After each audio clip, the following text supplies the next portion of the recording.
The year was 1908, and a young, broke journalist sat nervously in the mahogany-paneled office of the world's richest man. Napoleon Hill had no idea that this single meeting would transform him from a struggling writer into the architect of success philosophy that would create more millionaires than any other teachings in history. Andrew Carnegie, the steel magnate worth over $300 billion in today's money, leaned back in his leather chair and fixed his piercing gaze on the 25-year-old reporter. What happened next would change the trajectory of human achievement forever.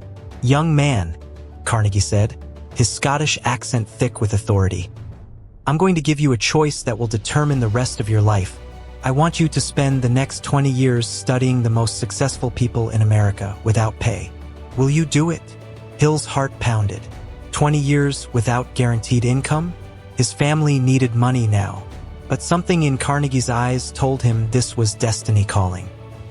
"Yes, sir," Hill replied without hesitation. "I'll do it." Carnegie smiled knowingly. "You answered in under 60 seconds. That's the first secret. Successful people make decisions quickly and stick to them firmly." And so began Napoleon Hill's extraordinary journey into the minds of titans. Over the next 2 decades, he would interview over 500 of America's most successful individuals, including Henry Ford, Thomas Edison, John D. Rockefeller, and Theodore Roosevelt. Each conversation revealed another piece of the success puzzle. His first major breakthrough came during his interview with Henry Ford. The automotive pioneer was discussing his revolutionary assembly line when Hill asked, "Mr. Ford, what's the real secret behind your success?" Ford paused, then looked directly at Hill. "The starting point of all achievement is desire. You must want something so badly that failure is not an option." Hill scribbled furiously, sensing he'd stumbled upon something profound. But it was Thomas Edison who revealed the most transformative principle.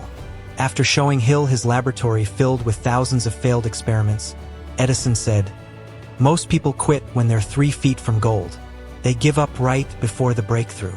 The inventor's eyes gleamed with passion. But here's what separates the successful from the dreamers. We understand that every failure brings us one step closer to success. Hill felt electricity coursing through his veins. He was beginning to see the pattern that connected all great achievers. Years passed and Hill's research deepened. He discovered that successful people didn't just think differently.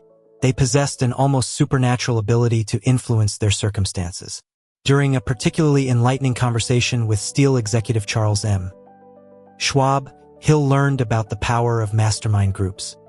No individual has sufficient experience, education, native ability, and knowledge to ensure the accumulation of a great fortune without the cooperation of others, Schwab explained.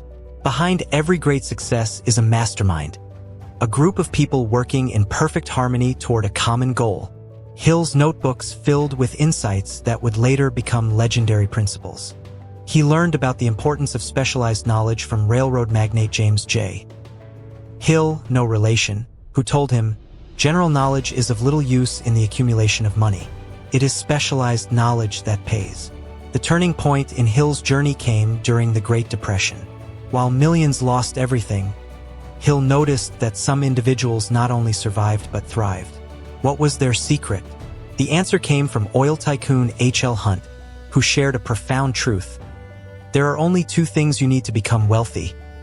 First, you must decide exactly what you want, and second, you must determine the price you're willing to pay for it. Then just pay that price. But perhaps the most life-changing revelation came from his interview with insurance mogul W. Clement Stone. As they sat in Stone's opulent Chicago office, Stone revealed the ultimate secret that tied everything together. "Napoleon," Stone said, leaning forward conspiratorially, "success isn't about what happens to you. It's about what you think about what happens to you. Your thoughts become your reality. Whatever the mind can conceive and believe, it can achieve." Those words hit Hill like lightning. He realized he wasn't just collecting success stories. He was uncovering the very laws that govern human achievement. By 1937, after nearly 3 decades of research, Hill was ready to share his discoveries with the world. He had identified 17 principles that formed the foundation of all great success. His book Think and Grow Rich would go on to sell over 100 million copies and create more millionaires than any other single source. But Hill's greatest triumph wasn't financial, it was seeing ordinary people transform their lives using his principles. Letters poured in from around the globe. A janitor in Detroit became a real estate mogul. A secretary in New York built a fashion empire. A farmer's son from Iowa became a technology pioneer. Each success story reinforced what Hill had learned from the greatest minds of his generation. Success isn't reserved for the chosen few. It's a science that can be learned, applied, and replicated by anyone willing to pay the price. As Hill reflected on his incredible journey in his later years, he often returned to Carnegie's words from that first meeting. The greatest gift you can give to humanity is proof that success principles work. Hill had done exactly that. He had taken the scattered wisdom of 500 successful individuals and distilled it into a roadmap that anyone could follow. His legacy wasn't just the millions of books sold or the fortunes created. It was the fundamental truth he had proven, that within every person lies the power to achieve extraordinary success. The young, broke journalist who had nervously entered Carnegie's office decades earlier had become something far greater than wealthy.